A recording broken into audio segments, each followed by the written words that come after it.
The morning at the international terminal moved with the ordinary rhythm of 1,000 other mornings, gate agents calling names, wheels rolling over polished floors, the hum of announcements blending into background noise nobody truly heard anymore. Among the travelers moving toward Gate 14 was a woman named Monica Hayes, 46 years old, dressed in a plain gray blazer and dark trousers that could have belonged to any office worker in the city. She pulled her own suitcase behind her, the wheels clicking softly against the tile, her free hand holding a worn leather bag with a tablet tucked inside. There was no assistant walking beside her, no security detail scanning the crowd, no visible jewelry catching the overhead light. To anyone glancing her way, she was simply another woman, flying somewhere for a Tuesday meeting, unremarkable, forgettable, easy to overlook, in a terminal built for exactly that kind of anonymity. She had flown this particular route more times than she could easily count, though almost no one at the airline itself would have recognized her face if shown a photograph without context. She had built that anonymity deliberately, over years, understanding early in her career that the moment people learned who she was, they stopped behaving naturally around her, stopped revealing the small, honest habits of an organization functioning without an audience. So she flew coach when she wanted an honest read on customer service, sat in business class when she wanted to observe how staff treated passengers who expected more, and never once used her position to skip a line or claim a privilege she had not earned through the same channels as everyone else in the terminal that morning. That was, in fact, precisely how Monica preferred it. She had long ago learned that the quietest entrances drew the least resistance, that a woman who did not announce herself was a woman who could actually see how a room behaved when it thought no one important was watching. She checked her boarding pass once, tucked it into her jacket pocket, and walked toward the priority line without hurry. The flight was nearly full that day, business class included, filled with executives and consultants heading toward the same coastal city for the same quarter of meetings that filled every airport in the country. Monica found her row, lifted her bag into the overhead bin herself, and lowered herself into seat 2A by the window. She opened her tablet before the seatbelt sign had even illuminated, scrolling through a financial report with the practiced ease of someone who had read 1,000 reports just like it. Numbers scrolled past her eyes. Quarterly projections, risk assessments, footnotes she was already anticipating before she reached them. She was not thinking about the cabin around her, not thinking about the murmur of boarding passengers or the clink of glasses being prepared in the galley. She was thinking about the numbers, the way she always did in the quiet minutes before a flight. Because numbers, unlike people, never lied about what they were. A man in an expensive charcoal suit stopped in the aisle beside her row.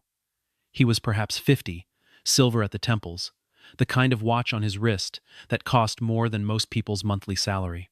He looked at his boarding pass, then at the seat number stenciled above the window, then at Monica, his eyebrows drawing together in visible confusion. He did not sit. He did not greet her. He simply stood there for a long moment, as though waiting for the scene in front of him to correct itself on its own. "Excuse me," he said finally, his voice carrying just enough volume for the row behind him to hear. "I think you're in the wrong seat." Monica looked up from her tablet, unbothered, and offered a small, polite smile. "This is my seat," she said simply, gesturing toward the boarding pass still tucked in her breast pocket. There was no defensiveness in her tone, no urgency to prove anything, only the calm certainty of someone who had never needed to raise her voice to be believed. The man did not seem to hear the confidence in her answer so much as he registered the fact that she had answered at all, and that seemed to unsettle him further. His eyes moved over her, slowly, deliberately, taking in the plain blazer, the ordinary shoes, the absence of anything that matched his private assumptions about who belonged in that particular row of the aircraft. He did not apologize. He did not step aside. Instead, he glanced toward the galley, where a flight attendant was folding blankets with brisk, efficient hands, and raised his voice just slightly. "Can someone check this seat assignment?" he asked, loud enough now that several nearby passengers looked up from their own screens. The flight attendant, a woman in her 30s with her hair pulled back in a tight bun, walked over with the practiced smile of someone trained to diffuse tension before it could bloom into something larger. She looked at the man first, then at Monica, and the air around row 2 seemed to grow just slightly heavier. The way air does before a storm no one has yet admitted is coming. The flight attendant asked to see Monica's boarding pass, and Monica handed it over without hesitation, her expression unchanged, her posture relaxed against the window. The pass was scanned, the name matched, the seat assignment confirmed exactly as printed. Seat 2A, first class, purchased and issued through the airline's own reservation system without a single irregularity anywhere on the document. By every measure available to the flight attendant in that moment, the matter should have ended there. A simple confusion resolved in under a minute, an apology offered to the confused gentleman standing in the aisle, and the flight proceeding as scheduled. But the man did not accept the resolution. He crossed his arms and shook his head slowly, the gesture of someone who had decided, somewhere deep in his certainty, that the paperwork must be wrong before he would ever consider that his assumption might be.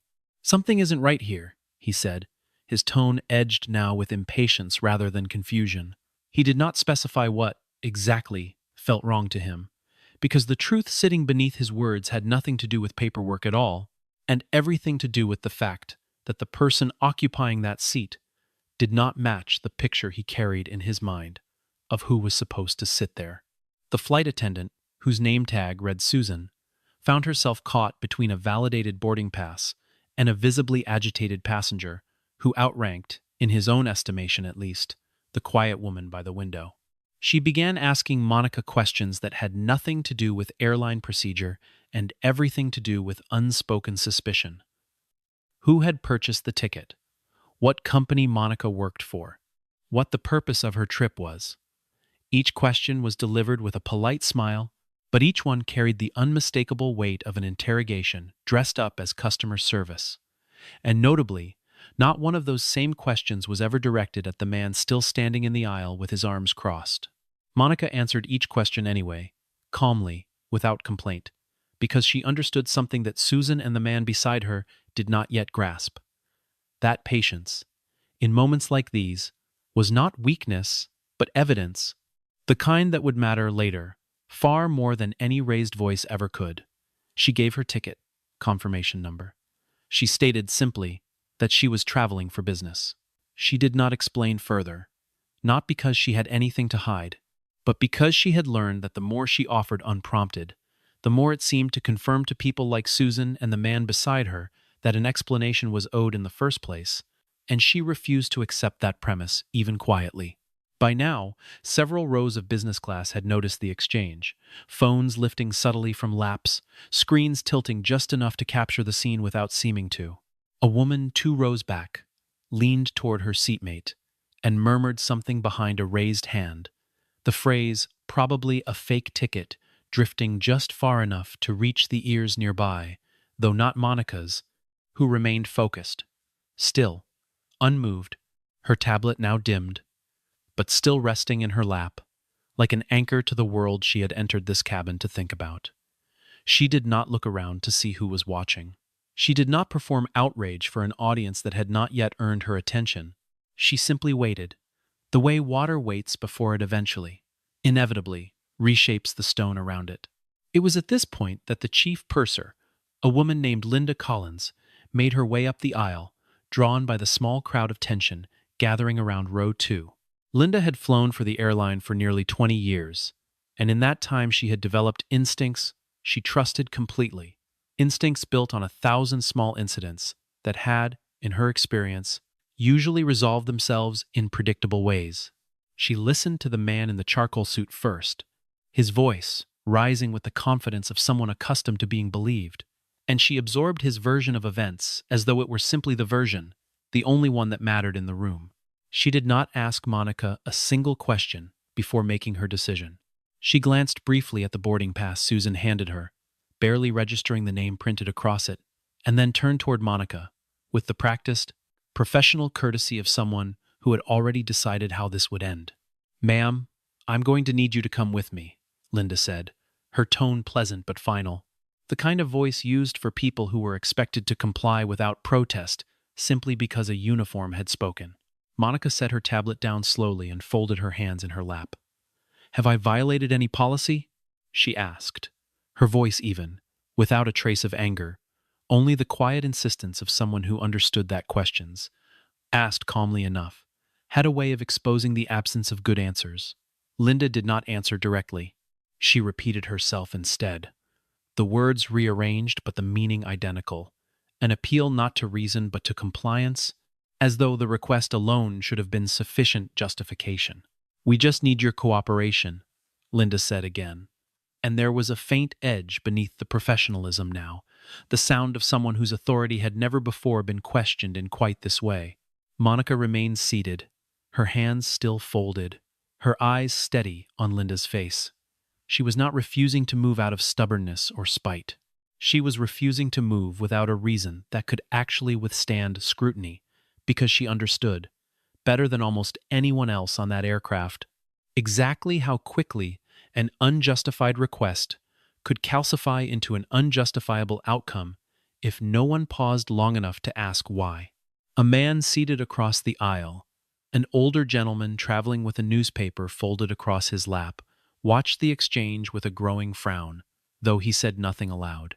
A younger woman, 2 rows up, had already begun recording on her phone, her thumb steady, her expression a mixture of discomfort and fascination, at watching a dispute unfold in real time, above the ordinary hum of pre-flight routine.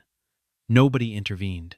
Nobody stood to ask Linda directly why the man's word alone had been sufficient to override a validated boarding pass, and that silence, more than anything shouted aloud, would later become one of the most uncomfortable details of the entire episode once the full story came to light. The refusal, gentle as it was, seemed to startle Linda more than any argument could have.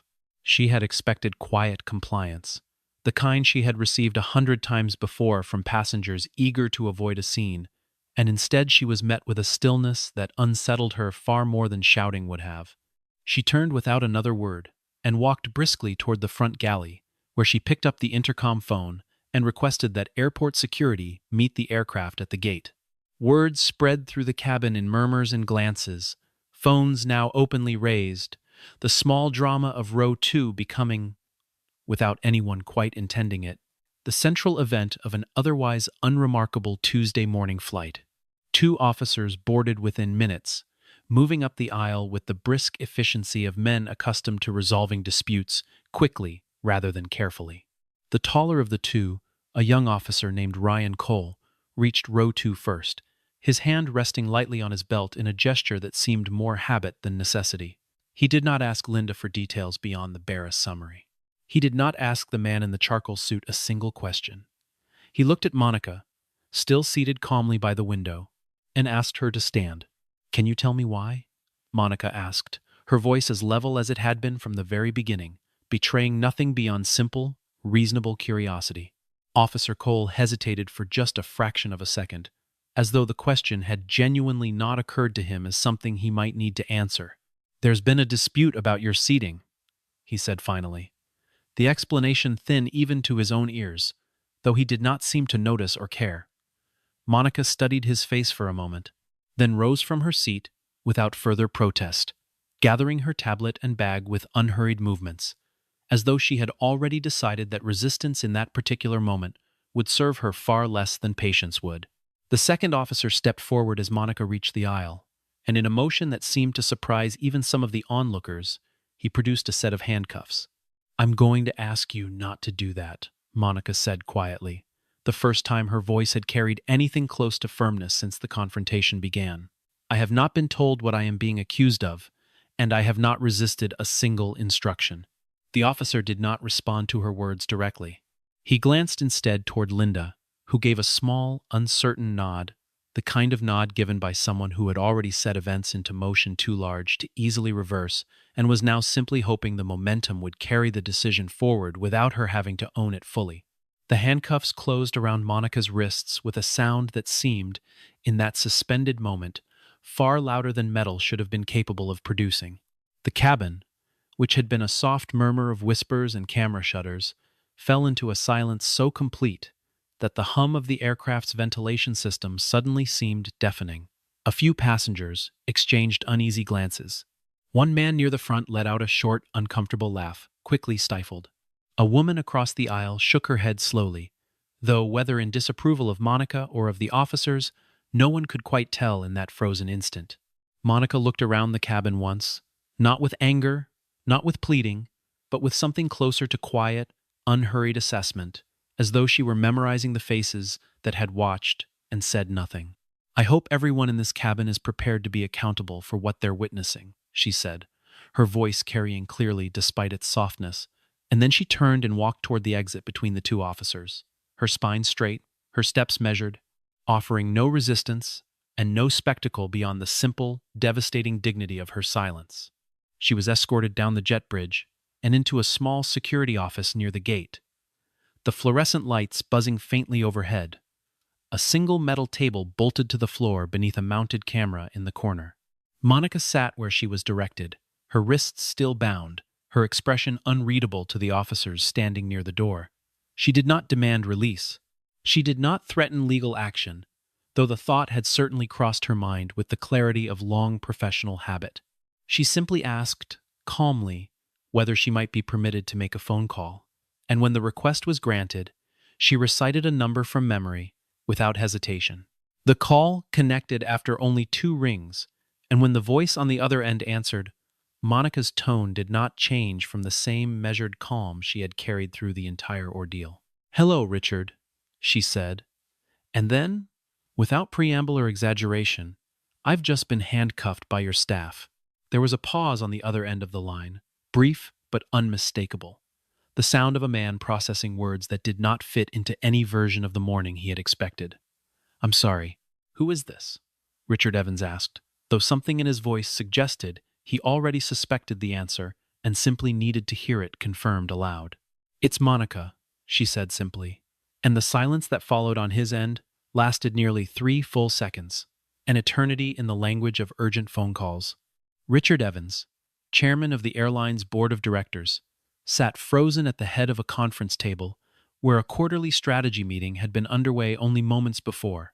The color drained visibly from his face as the weight of her words settled fully into place, and without a word of explanation to the executives seated around him, he rose from his chair so abruptly that it rolled backward and struck the wall behind him. "Where are you?" he said. No longer a question so much as a command directed at the universe itself to correct an error before it compounded any further. Monica told him the gate number, her voice still steady, still entirely without panic, and Richard was already moving toward the door before she had finished the sentence. His phone pressed hard against his ear, his other hand waving urgently at the executives still seated around the table, silently instructing them to follow. Within minutes, the entire leadership meeting had dissolved, replaced by the scramble of 6 senior officials racing toward their cars, toward the airport, toward a crisis, none of them yet fully understood, but all of them instinctively recognized as catastrophic. Back in the security office, Officer Ryan Cole had begun the standard procedure of verifying the identity of the woman now seated across from him, typing her name into the terminal with the bored efficiency of routine paperwork. The name Monica Hayes returned a result immediately, and Ryan's eyes moved automatically to the first line of text before his brain fully registered what he was reading. He blinked once, then scrolled further, opening a secondary record, then a third, each new page arriving with details that made the muscles in his jaw tighten just slightly more than the page before it. Monica Hayes, the screen informed him, was the chairwoman and controlling shareholder of an investment holding company, one whose portfolio included, among numerous other assets, a majority stake in the very airline whose uniform Ryan himself was currently wearing. She sat, according to the record now glowing in front of him, as chair of the compensation committee, the very body responsible for approving executive salaries, bonuses, and severance packages across the entire organization, including, presumably, the paycheck of every single person who had just participated in escorting her off that aircraft in handcuffs. Ryan felt something cold settle low in his stomach as the full shape of the situation came into focus. "Oh God," he murmured under his breath, low enough that he hoped no one else in the room had heard it, though Linda Collins, who had followed the officers into the security office moments earlier to file her incident report, had heard every word with perfect clarity. Her own face went pale as she leaned over Ryan's shoulder to read the screen herself, her earlier certainty collapsing beneath the accumulating weight of each new line of text. She had spent the last 20 minutes operating on the confident assumption that she understood exactly who belonged where on that aircraft. And now, that assumption was disintegrating in real time, replaced by a dawning, nauseating awareness of what she had actually just done. Linda's hands trembled slightly as she set down her clipboard, the incident report she had been drafting suddenly feeling less like routine documentation and more like evidence in a case she had not realized she was building against herself. She looked toward Monica, still seated calmly at the metal table, her wrists finally free of the handcuffs that had been removed the moment Ryan finished reading the first page of her file. Monica did not look back at Linda with anger or satisfaction. She simply watched her with the same steady, unreadable patience she had carried through the entire encounter, as though she had known, all along, precisely how this particular chapter would end. Word of what was unfolding in the small security office spread through the terminal with astonishing speed, moving from gate agent to gate agent, from radio to radio, until it reached the regional executive director, a man named Mark Sullivan, who had been in his office, reviewing quarterly performance figures, when his phone began ringing with a frequency that told him, before he even answered, that something had gone badly wrong. He arrived at the security office within 12 minutes, his tie slightly askew, his breathing still uneven from the pace of his walk through the terminal, trailed closely by two attorneys from the airline's legal department, who had been pulled directly from an unrelated meeting without explanation. Mark pushed through the door and stopped short at the sight of Monica, seated calmly at the table, her posture relaxed, her expression giving away nothing of what she had endured in the past half hour. "Madam Chair," he said, his voice catching slightly on the honorific, the words feeling both entirely correct and utterly insufficient, given the circumstances. Every officer, every gate agent, every airline employee who had gathered near the doorway seemed to straighten simultaneously at the sound of that title, the reality of the situation finally, fully crystallizing for everyone present. The businessman in the charcoal suit, the man whose initial confusion had set the entire sequence of events into motion, had followed the commotion to the security office out of a mixture of curiosity and mounting unease. He stood near the back of the small crowd now gathering in the corridor outside, his earlier confidence entirely drained from his face, replaced by something closer to dawning horror as he began to understand the scale of what his single comment in the aisle had ultimately unleashed. He said nothing. He did not approach the table. He simply stood, pale and silent, absorbing the slow realization that his assumptions had cost him considerably more than a moment of minor inconvenience. Linda Collins, for her part, could no longer maintain the composed professionalism she had carried throughout her 20 years of service. Tears gathered in her eyes as she stepped forward, her voice breaking as she began to apologize, the words tumbling out faster than she could organize them into anything resembling a coherent statement. She apologized for the handcuffs, for the questions she had never asked the man in the suit, for the assumption she had made before ever truly looking at the woman seated in front of her. And Monica listened to all of it without interrupting, without offering forgiveness too quickly, and without offering cruelty either. "I understand you're upset," Monica said finally, once Linda's apology had run its course. "But I'm not interested in your feelings about this right now. I'm interested in how it happened." Her tone was not harsh, but it carried an unmistakable clarity, the sound of someone redirecting the conversation away from performance and back towards substance, because she had learned long ago that apologies offered under the shadow of consequence were rarely the same as apologies offered from genuine understanding, and she intended to find out, methodically and without haste, which one she was actually receiving that morning. Mark Sullivan, sensing the delicate balance of the moment, stepped in to ask what Monica needed, his voice careful, almost pleading in its eagerness to correct course. Monica considered the question for a long moment before answering. She did not ask for anyone to be fired on the spot. She did not demand public statements or immediate punishment delivered for the sake of appearances. Instead, she asked for something far more precise, and in its precision, far more difficult to satisfy quickly. A complete, unflinching investigation into exactly how the morning's events had unfolded, conducted not to protect the airline's reputation, but to understand, in full, the mechanics of the failure that had led to this moment. Over the following hours, that investigation began in earnest, conducted under Monica's direct instruction and observed, at her insistence, by an independent review team unconnected to the airline's own public relations department. Security footage from the boarding process was pulled and reviewed frame by frame. Officer Cole's body camera recording was retrieved and cross-referenced against Linda's own account. Every employee involved, from the gate agent who had first scanned Monica's boarding pass to the officers who had placed the handcuffs on her wrists, was interviewed individually, asked to walk through their reasoning at each decision point, without the benefit of hindsight to soften their answers. What emerged from that investigation was not, in the end, a story of a single villain acting with clear malicious intent.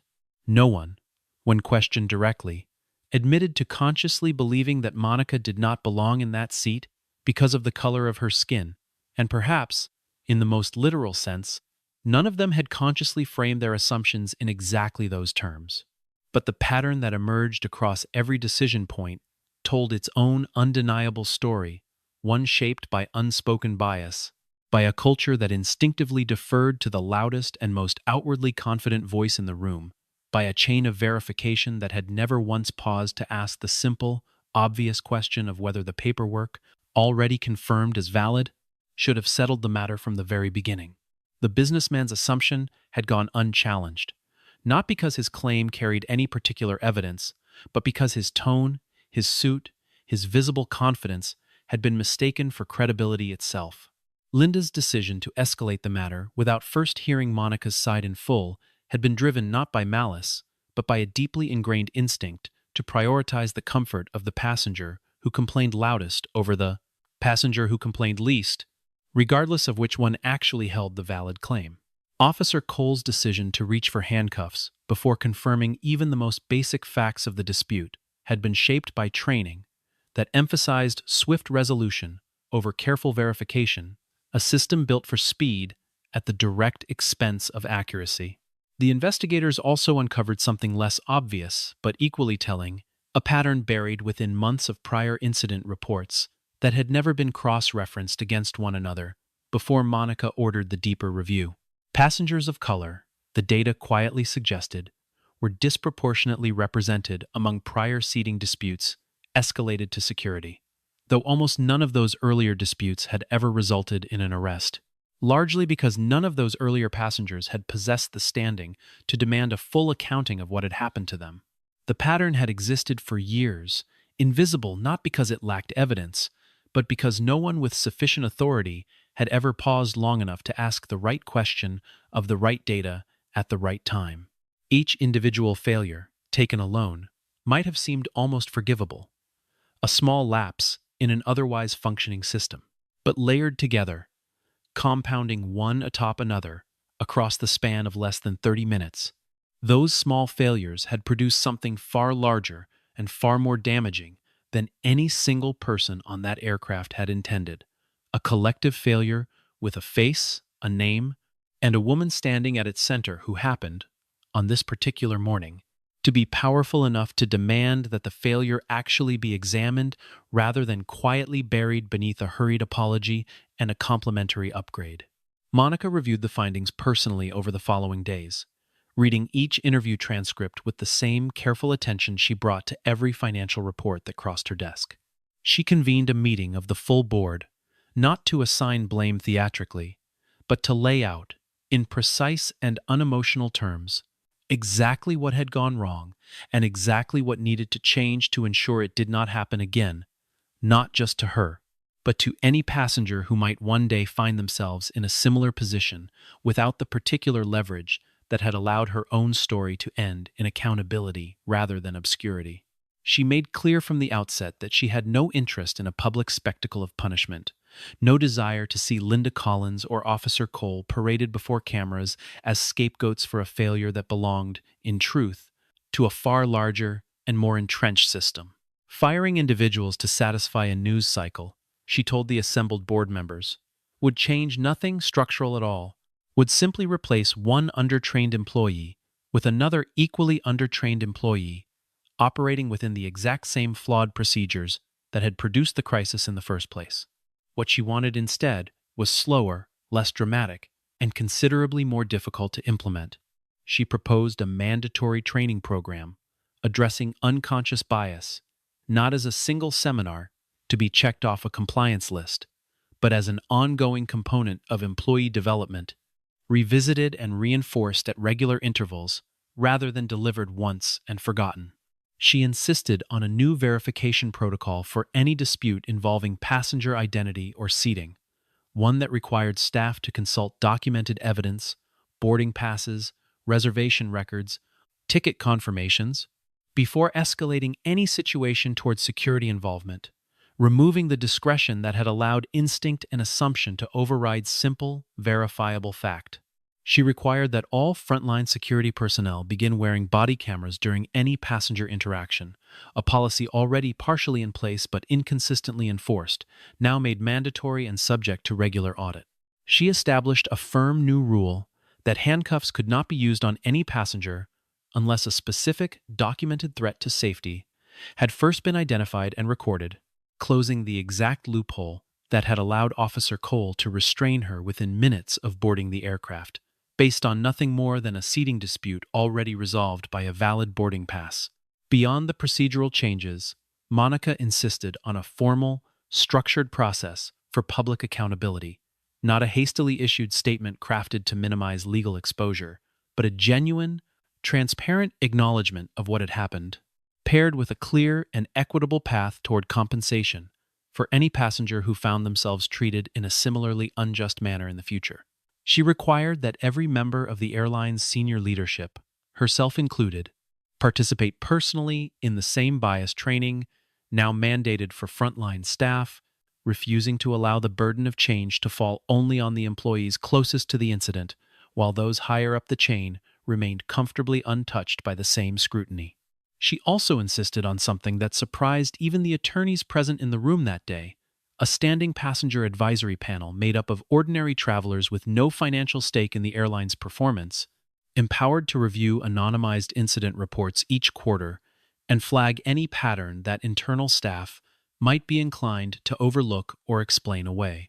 It was, she told the board plainly, far too easy for an organization to grade its own fairness, and far too tempting to mistake the absence of complaints for the presence of justice, when in truth the two were rarely the same thing at all.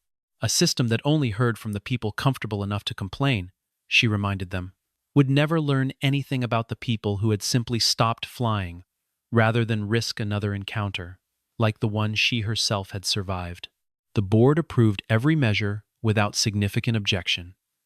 The memory of that morning's events still fresh enough, and Monica's calm insistence firm enough, that resistance felt both futile and, to several members who had witnessed her composure firsthand, genuinely unwarranted. Richard Evans, still visibly shaken by the events of that morning even days later, offered his own resignation as a gesture of accountability. But Monica declined it, telling him plainly that resignation would solve nothing if the underlying system remained unexamined, and that she needed him, and every other leader in that room, to remain and actually implement the changes rather than escape the discomfort of witnessing them through. News of the incident had, inevitably, spread beyond the walls of the airport and the boardroom, reaching journalists who understood immediately the resonance of a story involving a powerful woman handcuffed by her own company's employees over nothing more than an unfounded assumption. Monica gave a single interview on the matter, brief and carefully measured, declining to sensationalize what had happened to her, declining also to minimize it.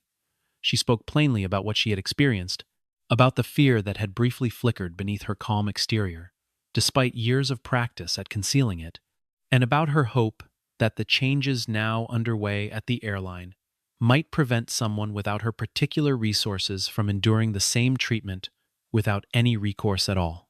She did not name Linda Collins or Officer Cole in that interview. She did not seek to have either of them publicly humiliated for a failure she understood to be systemic rather than purely personal. Both employees retained their positions, though both were required to complete extensive retraining, and both, in the months that followed, became among the most vocal internal advocates for the very policies Monica had insisted upon, having lived through the consequences of the old system's failures in a way few of their colleagues ever fully would. The businessman whose comment in the aisle had set the entire chain of events into motion never publicly identified himself, and no formal charge was ever brought against him, since no law had technically been broken by a man simply voicing an assumption, however damaging that assumption ultimately proved to be. But word of his role in the incident traveled quickly through certain professional circles, and in the months that followed, colleagues who had once respected his opinion found themselves watching him more carefully, listening for the same certainty that had once seemed like confidence and now sounded, to ears freshly attuned, like something considerably less flattering. He never spoke publicly about that morning again, though those who knew him well noticed a marked change in the way he addressed strangers from that point forward, a new and uncharacteristic hesitation before speaking with authority about things he did not actually know. A full week after the incident, Monica found herself once again walking through the same terminal, toward the same gate, dressed in the same understated manner she always favored, pulling her own suitcase behind her without assistance.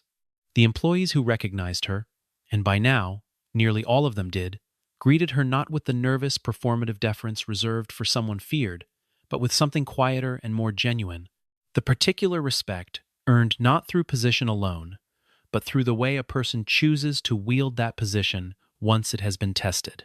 Linda Collins was working that flight, and when she saw Monica approaching the gate, she stepped forward without hesitation, greeting her by name, asking after her with a warmth that bore no trace of performance.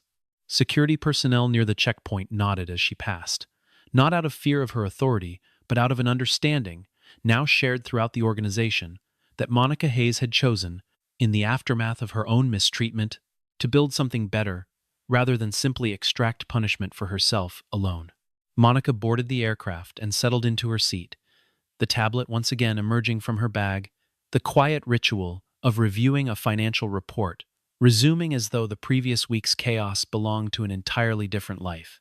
A young flight attendant, new to the route, glanced at her boarding pass, and then, with visible uncertainty, asked quietly whether she needed anything at all before takeoff.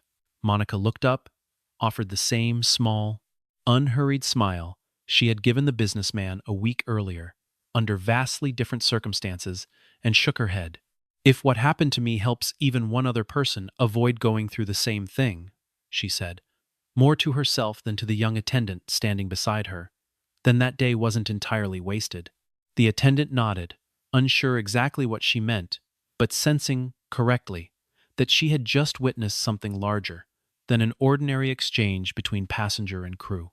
Moments later, the aircraft doors closed, the safety briefing began, and the plane taxied out toward the runway exactly as it did every single day, carrying in seat 2A a woman whose quiet insistence on fairness had, in the space of a single week, reshaped the policies of an entire airline far more effectively than any punishment ever could have.